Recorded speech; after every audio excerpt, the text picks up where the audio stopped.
बिस्मिल्लाहिर्रहमानिर्रहीम, अस्सलाम वालेकुम। This is me Aamir Nazir. Welcome to my YouTube channel. आज की इस वीडियो में हम उन स्टूडेंट्स की बात करेंगे, उन लोगों की बात करेंगे जिनका कोई जॉब एक्सपीरियंस नहीं है और वो जॉब करना चाहते हैं, लेकिन जॉब एक्सपीरियंस ना होने की वजह से उनको जॉब नहीं मिलती। क्योंकि आपको पता है कि पाकिस्तान में आप किसी भी जॉब के लिए अप्लाई करते हैं तो वो जॉब एक्सपीरियंस मांगते हैं। बट क्वेश्चन इज़ कि अगर आपका जॉब एक्सपीरियंस हो तभी होगा जब आपको जॉब मिलेगी। Without getting a job how can you make your job experience? So it is very important to understand कि आपकी जो CV होती है, अगर हम उसमें कुछ चीज़ें ऐड कर दें, उसको इतना इम्प्रेसिव बना दें कि वो एम्प्लॉयर को मजबूर कर दे कि वो आपको हायर करे। अगर आपका जॉब एक्सपीरियंस नहीं भी है, आपके अंदर जो पोटेंशियल है, आपके अंदर जो एबिलिटीज़ है, जो आपकी स्किल्स हैं, वो इतनी है कि आप अपनी CV में उसको अगर रखें तो वो आपकी CV ही आपकी जॉब दिलवाने के लिए काफ़ी हो। तो मैंने एक CV बनाई है आप लोगों के लिए, एक डिज़ाइन की है CV जो कि उन लोगों के लिए है जिनका जॉब एक्सपीरियंस नहीं है, और उसको मैंने बिगिनर्स CV का नाम दिया। बिगिनर CV उन लोगों के लिए है जिनका जॉब एक्सपीरियंस नहीं है, but they want to get a job without having the experience. इस CV को हम अभी एक्सप्लोर करेंगे और इस CV को आप डाउनलोड भी कर सकते हैं। मैंने इसका लिंक डिस्क्रिप्शन में दिया है और आप जाके वहाँ से इसको डाउनलोड कर सकते हैं। और इस CV के अंदर अपनी आप डिटेल आप इसमें अपडेट करके इसको according to your education, your experience, आप इसको अपडेट करके, इसको मॉडिफाई करके आप इसी CV को मेल कर सकते हैं, ईमेल कर सकते हैं एम्प्लॉयर्स को और जॉब के लिए अप्लाई कर सकते हैं। Because CV is your first impression, and if the first impression is the best impression, so there are chances that you will get the job. क्योंकि आपके पास जो सबसे पहला इंटरेक्शन होता है एम्प्लॉयर के साथ, वो CV के थ्रू होता है। अगर आपकी CV बहुत अच्छी बनी होगी, चाहे आपका जॉब एक्सपीरियंस ना भी हो, तो इस बात के चांसेस होते हैं कि आपको जॉब मिल जाए। क्योंकि CV अगर आप शॉप से जाके बनवाते हैं तो वो एक बहुत ही ट्रेडिशनल टाइप की CV होती है, और उसमें आपसे वो आपकी डिटेल लेता है, आपका नाम, कॉन्टैक्ट नंबर, आपका एड्रेस, और उसको अपडेट करते हैं, वो आपको निकाल के उसका प्रिंट दे देता है। इस तरीके से आपको जॉब कभी भी नहीं मिलेगी। पहली बात तो कि आपको CV बनानी खुद आनी चाहिए MS वर्ड पे, जिसका टेम्पलेट मैंने दे दिया और आप यहाँ से डाउनलोड कर सकते हैं डिस्क्रिप्शन से। अगर आप खुद नहीं भी बना सकते, नहीं बनाना चाहते, तब भी आप यही पैटर्न लेके जाकर किसी से बनवा सकते हैं कि मुझे आप इस पैटर्न पे CV बना के दें। तो चलते हैं CV की तरफ और देखते हैं कि इसके अंदर क्या ख़ास बात है। तो दोस्तों, आप ये देख सकते हैं कि इस CV में जो ख़ास बात है वो 2-3 चीज़ें इसमें मैंने डाली हैं जो कि हट कर है ट्रेडिशनल CV से। और उसमें आपका प्रोफेशनल स्किल, आपकी सॉफ्ट स्किल और आपकी पर्सनल कम्पिटेंसीज़ हैं। अगर हम इस CV का पैटर्न देखें तो आप ये बड़ा सिंपल सा पैटर्न है, ठीक है। सबसे पहले नाम है, नाम के बाद जो है वो address, mobile number, email address, date of birth, nationality, CNIC number, religion और मैरिटल स्टेटस। ये हर CV में होता है। आपने हमेशा CV में अपनी एक पासपोर्ट साइज़ अच्छी तस्वीर जो कि आपकी प्रोफेशनल टायर में हो, आपकी प्रोफेशनल आपका ऑफिशियल ड्रेसअप हो, उसमें वो आपने जो है ना इसमें पेस्ट करवानी है।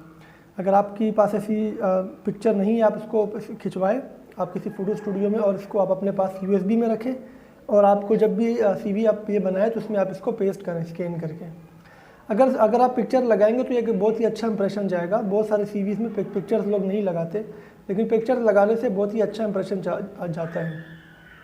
लेकिन आपकी सेल्फी टाइप पिक्चर ना हो, आपकी ऑफिशियल ड्रेसअप में, ऑफिस आपकी जो है वो सूट में आपकी पिक्चर हो, तो एडिट भी हो जाती है। एडिट करके भी आप इसमें इसको लगा सकते हैं। अगर फीमेल्स पिक्चर ना लगाना चाहे तो कोई मसला नहीं है। अगर पिक्चर लगाएंगे तो अच्छी बात है, नहीं लगाएंगे तो कोई इशू नहीं है। हमेशा जब भी आप जाएं जॉब के लिए, आप जब भी आप अप्लाई करें तो आप अपना करियर ऑब्जेक्टिव ज़रूर आपको पता हो कि क्या है मेरा। CV में जो लिखा हुआ है मैं तो कॉपी पेस्ट भी हम करते हैं, लेकिन हमें इसकी मीनिंग पता होनी चाहिए। Because in job interview sometimes employer ask about your career objective and then he matches it with the objective mention in your CV. So if you don't know what is being written in your CV as a career objective, chances of failure will be higher. जैसे इसमें लिखा हुआ है कि I intend to join a prestigious organisation which will be surely benefited by my abilities and give me knowledge, recognition, achievement and pleasure on basis of my skills and capabilities. यानी मैं एक ऐसी प्रेस्टिजियस ऑर्गेनाइजेशन को, ऐसी बहुत अच्छी organisation को, बेहतरीन ऑर्गेनाइजेशन को ज्वाइन करना चाहता हूँ जो कि जिसको मेरी एबिलिटीज़ से बेनिफिट हो और मेरे नॉलेज जो मुझे नॉलेज दे, मुझे रिकग्निशन दे, मैं अचीवमेंट कर सकूँ उसमें और मुझे मज़ा आए, अच्छा लगे काम करने में according to my skills and capabilities. जो मेरी स्किल्स है, जो मेरी कैपेबिलिटीज़ है, जो मेरी सलाहियत है, जो मेरी काबिलियत है, उसकी बेसिस पर। Furthermore I would like to enhance my academic learning through practical implementation. जो मैंने पढ़ा है मैं चाहता हूँ प्रैक्टिकली उसको इम्प्लीमेंट करूँ। ऑब्वियस सी बात है, आपकी जो भी क्वालिफिकेशन या एजुकेशन होगी, आप ये कहना चाह रहे हैं कि मैं उसको अपनी प्रैक्टिकली भी इम्प्लीमेंट करना चाहता हूँ। अक्सर सीवी में सबसे पहले आपको एजुकेशन से भी पहले एक्सपीरियंस देखने को मिलता है और ऐसा ही होता है, लेकिन जब आपका जॉब एक्सपीरियंस नहीं होगा तो आप जो आपका एक्सपीरियंस होगा वो तो आपका है ही नहीं, तो आपने सबसे पहले एजुकेशन हिस्ट्री बतानी है अपनी। कुछ लोग इसको एकेडमिक क्वालिफिकेशन कहते हैं, कुछ लोग इसको एजुकेशन कहते हैं, कुछ एजुकेशन हिस्ट्री कहते हैं, इससे कोई फ़र्क नहीं पड़ता। इसका तरीका ये कि आपने इसको मोस्ट रिसेंट क्वालिफिकेशन आपने इसमें डालनी है, जैसे बीकॉम, फिर आईकॉम और उससे पहले मैट्रिक किया है। आपने इसमें 3 चीज़ें बतानी होती है, आपने क्या किया हुआ है, कहाँ से किया हुआ है और किस ईयर में किया हुआ है। जैसे बीकॉम किया हुआ है, सेकंड डिवीज़न में किया है, government arts and commerce college से किया है और 2020 में किया है। अगर आपकी परसेंटेज अच्छी है, अगर आपकी जीपीए अच्छी है तो उसमें ज़रूर मेंशन करें, because you don't have any experience, so obviously you have outstanding marks, your academic result is very good, so you should present it in your CV. Suppose अगर जैसे आप बी ग्रेड लिखा हुआ है आईकॉम में और matric में A grade लिखा हुआ है, अगर आपका सी ग्रेड है, डी ग्रेड है, फिर आप मेंशन ना कीजिएगा, पहले ही आपका एक्सपीरियंस नहीं है, अगर आप वो मेंशन कर देंगे तो नुकसान होगा आपका। चूँकि मैट्रिक में ए ग्रेड है मैंने मेंशन कर दिया है, आईकॉम में बी ग्रेड है, ठीक है मैंने मेंशन कर दिया, ना भी करूँ तो कोई मसला नहीं है। बहुत सारे लोग करते हैं, बहुत सारे लोग नहीं करते। अगर आपकी अच्छी है जीपीए या परसेंटेज या ग्रेड तो आप मेंशन करें, नहीं अच्छी तो ना करें, लेकिन आपने ये ज़रूर बताना है आपने कहाँ से किया और किस ईयर में किया है। मैंने 2020 में बीकॉम किया फॉर एग्जांपल, ये एक एग्जांपल है, एक फॉर एग्जांपल मैंने केस उठाया हुआ है। अगर आपका बीकॉम कंप्लीट नहीं है, आपने अभी तक सिर्फ एग्जाम्स दिए हुए हैं, तो आपने आगे बीकॉम के साथ सेकेंड डिवीज़न नहीं लिखनी, बीकॉम के साथ ब्रैकेट में लिखना है कंटिन्यू या फिर वेटिंग फॉर रिजल्ट। अगर आपका फाइनल ईयर के पेपर्स दे चुके हैं तो वेटिंग फॉर रिजल्ट होगा। अगर आपका पार्ट 1 के एग्जाम्स हुए, पार्ट 2 के अभी आपने देने हैं, तो फिर आपने कंटिन्यू लिखना है। और बीबीए अगर आप कर रहे हैं तब भी आपने कंटिन्यू लिखना है, सेमेस्टर लिख देना कि किस सेमेस्टर में आप, ठीक है। तो ये बहुत इंपॉर्टेंट है। ये इतना ज़्यादा डिफरेंस नहीं है इस सीवी में और ट्रेडिशनल सीवीज़ में। असल जो डिफरेंस है वो बाकी नीचे के 3 ऑप्शन जो है हमारे सेक्शंस हैं, professional skills, soft skills, interpersonal skills या पर्सनल कॉम्पिटेंसीज। प्रोफेशनल स्किल्स वो स्किल्स होती हैं जिनमें आपकी एक्सपर्टीज़ होती हैं, ठीक है ना। आजकल के दौर में हर बंदे को कंप्यूटर चलाना आता है या एंड्रॉयड चलाना आता है। अगर आपके पास कंप्यूटर चलाने की स्किल है तो आपने इसमें इसको मेंशन करनी है। माइक्रोसॉफ्ट ऑफिस आपको आता है, Word, Excel, PowerPoint. English typing आती है तो ठीक है मेंशन कर दे, नहीं आती तो ना करें। आती है तो 40 वर्ड्स या उससे ज़्यादा की आपकी टाइपिंग है तो ही इसको मेंशन करें, क्योंकि 40 वर्ड्स पर मिनट 8 ये मिनिमम क्राइटेरिया होता है आपकी इंग्लिश टाइपिंग की। अगर कोई आप इंग्लिश टाइपिस्ट आप हैं, आपको आती है, तो कम से कम 40 वर्ड्स पर मिनट आपकी स्पीड होनी चाहिए। अगर नहीं है तो मेंशन ना करें, है या इससे ज़्यादा तो वो मेंशन कर दें। सोशल मीडिया प्लेटफॉर्म तो हर बंदा यूज़ करता है, व्हाट्सअप भी यूज़ करता है, फेसबुक भी, इंस्टाग्राम, ट्विटर अगर करता है तो यूज़ वो शो करें, नहीं करता है तो ना करें। देखिए अगर आपको कंप्यूटर चलाना नहीं भी आता है ना, सोशल मीडिया प्लेटफॉर्म तो आप यूज़ करते ही करते होंगे, जाहिर सी बात है। आप यूट्यूब देख रहे हैं तो यूट्यूब भी एक सोशल मीडिया प्लेटफॉर्म ही है, तो आप यहाँ पर वो साइट्स मेंशन कर दें जो आप यूज़ करते हैं, वो एप्लीकेशन जो आप यूज़ करते हैं। ये बहुत ही एक अच्छा इंप्रेशन डालता है एम्प्लॉयर पे, उसको पता होता है, उससे इसको पता चलता है कि भाई ये बंदा जो है इसको जो है कंप्यूटर एक्सपर्टीज़ है, या एटलीस्ट इसको इतना पता है कि सोशल मीडिया प्लेटफॉर्म का इस्तेमाल कैसे होता है, और आपकी सीवी को ये वेटेज देता है। इसके बाद सॉफ्ट स्किल्स हैं। आपकी सॉफ्ट स्किल्स वो होती हैं जो कि आपकी इंटरपर्सनल स्किल्स होती हैं, यानी ये डिपेंड करती है आपकी अपनी पर्सनैलिटी पे। ये हम सीखते नहीं है कहीं से, ये हमारे अंदर गॉड गिफ्टेड होती हैं, ठीक है। Quick learner, verbal and written communication, public speaking, critical thinking.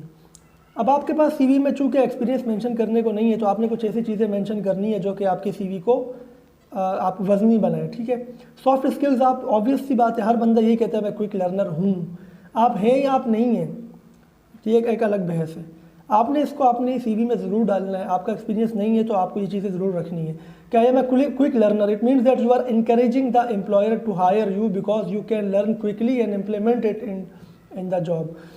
आपकी वर्बल कम्युनिकेशन और रिटन कम्युनिकेशन बहुत अच्छी है, आप लिखना पढ़ना बहुत अच्छे से करते हैं, बात अच्छे से करते हैं, पब्लिक स्पीकिंग या पब्लिक में बात कर सकते हैं।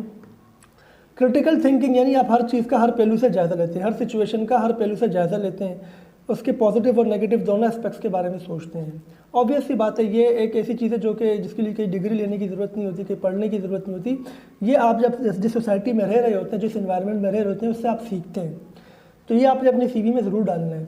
पर्सनल कॉम्पिटेंसीज़ का मतलब ये है कि पर्सनल आप कितनी एबिलिटीज़ या आप कितने कॉम्पिटेंट हैं अपनी जॉब को अपनी परफॉर्म करने में। तो ability to quick learn and work in a fast pace environment to set deadlines. जो डेडलाइंस मुझे मिलेंगी इस फास्ट पेस्ड इन्वायरमेंट के अंदर, इस कॉम्पिटिटिव इन्वायरमेंट के अंदर, मैं क्विकली इसको लर्न करूँगा और उस पर काम करूँगा। Excellent oral and written correspondence with the exceptional attention to detail. जो भी जॉब डिटेल होगी, जो भी मुझे टास्क मिलेगा उसकी जो भी डिटेल होगी, उससे रिलेटेड जो भी मेरी कॉरेस्पॉन्डेंस होगी, जो बातचीत होगी, जो कम्युनिकेशन होगी with my seniors, with my boss, with my colleagues, with my juniors, I am excellent in it. ठीक है ना। Enthusiastic self starter. इंथुसियासिज्म का मतलब होता है कि जोशो खरोश, जज्बा, जोशो जज्बा। ठीक है ना। So if there is enthusiasm in you, you are self starter, you are self driven, you are self motivated, you can motivate to yourself, to your team, you can contribute to your team। आपको लगता है कि आप में वो जोशो जज्बा मौजूद है जो आप अपनी टीम में कंट्रीब्यूट कर सकते हो, अपनी परफॉर्मेंस के थ्रू आप टारगेट सेट अचीव कर सकते हो अपनी इस जज्बे को लेकर। आपके अंदर काम करने का जज्बा है, पैशन है आपके अंदर। तो ये 3 चीज़ें ऐसी हैं जो मैंने इसमें बताई, personal competency, soft skill, professional skills. ये आपकी CV को बहुत ज़्यादा भारी करेगी, आपकी CV को बहुत ज़्यादा कॉम्पिटिटिव बनाएगी, और जॉब एक्सपीरियंस ना होने का जो एक नेगेटिव एस्पेक्ट है आपका, वो कम से कम कर देगी। इंटरेस्ट एंड एक्टिविटीज़ में अगर हम चलें, बहुत सारे लोग इसको लिखते हैं, बहुत सारे लोग नहीं लिखते।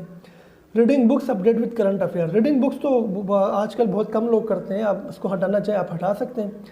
अपडेट विद करंट अफेयर्स हर बंदे के साथ है, क्योंकि जब आप सोशल मीडिया यूज़ करते हैं तो जो भी कुछ होता है उसकी वीडियो आ जाती है, उसकी पिक्स आ जाती हैं, तो आपको पता होता है कि what is going on in the society, in the country, in a city. So update with current affairs तो आपने रखना ही रखना है। इसके अलावा आप टूरिज्म रख सकते हैं, क्रिकेट रख सकते हैं, फुटबॉल रख सकते हैं, तो आप अपने हिसाब से इसको चेंज कर सकते हैं। अब मैंने क्या किया, प्रोफेशनल स्किल्स एक्सपीरियंस को सबसे एंड में लिखा है नील। चूँकि आपने इतना कुछ बता दिया अपने बारे में कि आपका एक इमेज बन चुका है एम्प्लॉयर के माइंड में, तो हो सकता है कि इसका एक्सपीरियंस आपका अगर नहीं है तो तब भी हो सकता है कि वो आपको कॉल कर ले। देखिए 2-3 बातें इसमें इंपॉर्टेंट है। पहली बात, आपका जो जॉब एक्सपीरियंस है वो नहीं है, ये एक बहुत बड़ा नेगेटिव पॉइंट है। अगर ये आप शुरू में बता देंगे तो एम्प्लॉयर आपकी CV नहीं पढ़ेगा। चूँकि एम्प्लॉयर आपकी पूरी CV पढ़ चुका है, उसको पता ही नहीं है कि आपका एक्सपीरियंस है भी कि नहीं। जब वो इस पॉइंट पे पहुंचेगा तो इस बात के चांसेस होंगे कि वो पहले से जो उसने चीज़ें पढ़ ली हैं आपके बारे में, वो इतना इम्प्रेसिव था या उसने इतना अच्छा इफेक्ट रखा उसके माइंड पे ऐसा इफेक्ट डाला कि उसको वो शायद इस चीज़ को वो कॉम्प्रोमाइज़ कर ले। चांसेस हैं, देखिए मैं आपसे ये नहीं कहता कि हर एम्प्लॉयर आपको बुलाएगा, but there are high chances के वो आपको जॉब इंटरव्यू के लिए कॉल करेगा। If he calls you for a job interview, now it's up to your communication skills. अब आपकी कम्युनिकेशन स्किल्स पर डिपेंड करता है कि आप कैसे इसको एम्प्लॉयर को कन्विंस करते हैं कि वो आपको हायर करें। और रेफरेंसेस क्या होता है, बहुत सारे लोगों को पता ही नहीं कि ये क्या होता है, बस इसमें यही लिखा होता है जो यहाँ लिखा हुआ है, will be furnish upon request. इसका मतलब ये होता है कि जिस ऑर्गेनाइजेशन में आपने अप्लाई किया कि वहाँ पे आपका पहले से कोई जानने वाला है, अगर है तो उसका नाम, उसकी पोस्ट, उसका कॉन्टैक्ट नंबर इसमें लिखना होता है। अगर वहाँ नहीं भी है, कोई और ऐसा बंदा जो आपको जानता हो और अच्छी पोजीशन पे हो, या वो खुद किसी का ऑर्गेनाइजेशन का मालिक है या किसी कंपनी का मालिक है या किसी बिज़नेस को चलाता है, वेल रिस्पेक्टेड है, वेल नाउन्ड है वो बंदा, तो आप उसका यहाँ रेफरेंस दे सकते हैं। ये भी आपको बहुत हेल्प करता है जॉब दिलवाने में। अगर आपका जॉब एक्सपीरियंस नहीं है लेकिन उस जगह पर आपका कोई जानने वाला अच्छी पोस्ट पे काम करता है, या उसके बाहर भी कोई ऐसा बंदा है जो कि बहुत ही अच्छी पोस्ट पर है, तो आप उसका यहाँ रेफरेंस डाल सकते हैं, ताकि वो अगर इन्वेस्टिगेट करना चाहे आपको तो उस बंदे से कांटेक्ट करके आपको इन्वेस्टिगेट कर सकते हैं एम्प्लॉयर। तो ये हमारी CV थी। इसमें जो चीज़ें मैंने आपको बताई हैं कि आपकी प्रोफेशनल स्किल्स, सॉफ्ट स्किल्स और पर्सनल कॉम्पिटेंसीज, ये आपको अपनी CV में रखना है। कैसे रखना है मैंने इसमें बता दिया। इसको चेंज भी कर सकते हो, कम ज़्यादा भी कर सकते हो अपने हिसाब से, इसी सीक्वेंस में इसको रखें आप। अगर आप चाहें तो प्रोफेशनल एक्सपीरियंस नील को बिल्कुल ही हटा दें। अगर आप चाहते हैं कि यार नील पढ़ने के बाद हो सकता है सारा इंप्रेशन ख़राब हो जाए, तो आप बिल्कुल ही हटा दें, वो समझ जाएगा आपका एक्सपीरियंस नहीं है। लेकिन लिख दे तो अच्छा, शायद वो माइंड करे कि आपने नील क्यों नहीं लिखा। और अगर आप लिखेंगे भी तो सबसे एंड में इसको आप लिखेंगे। सीवी का डिस्क्रिप्शन में लिंक दे चुके हैं, वो आप वहाँ से जो है वो डाउनलोड कर सकते हैं। नेक्स्ट वीडियो में मैं प्रोफेशनल सीवी जो एक्सपर्ट सीवी जिसे हम कहते हैं, एक्सपीरियंस सीवी कहते हैं, जिसमें लोगों का एक्सपीरियंस हो तो वो अपनी सीवी को कैसे बनाए, वो इंशाल्लाह नेक्स्ट वीडियो में आपके साथ मैं शेयर करूँगा। और इस चैनल को ज़रूर सब्सक्राइब करें, अगर नहीं किया है बेल आइकन को प्रेस करें, इस सीवी को डाउनलोड करें। जिन लोगों की जॉब नहीं है उनको आप ये वीडियो ज़रूर उन लोगों के साथ शेयर करें जिनकी जॉब नहीं है, जो बेचारे घूम रहे हैं, जॉब नहीं है और सीवी में उनकी बहुत सारी मिस्टेक्स हैं। आप अगर अपनी सीवी मुझे दिखाना चाहें तो मैंने अपना जो है वो, आप मुझे कैसे कांटेक्ट कर सकते हैं मैं डिस्क्रिप्शन में वो भी बता चुका हूँ। आप अपनी सीवी मुझसे शेयर कर सकते हैं और मुझसे आप डिस्कशन कर सकते हैं अपनी सीवी से रिलेटेड, अगर कोई भी प्रॉब्लम है आपको। तो इंशाल्लाह नेक्स्ट वीडियो में आपसे मुलाकात होगी। अपना ख्याल रखिएगा। अल्लाह हाफ़िज़।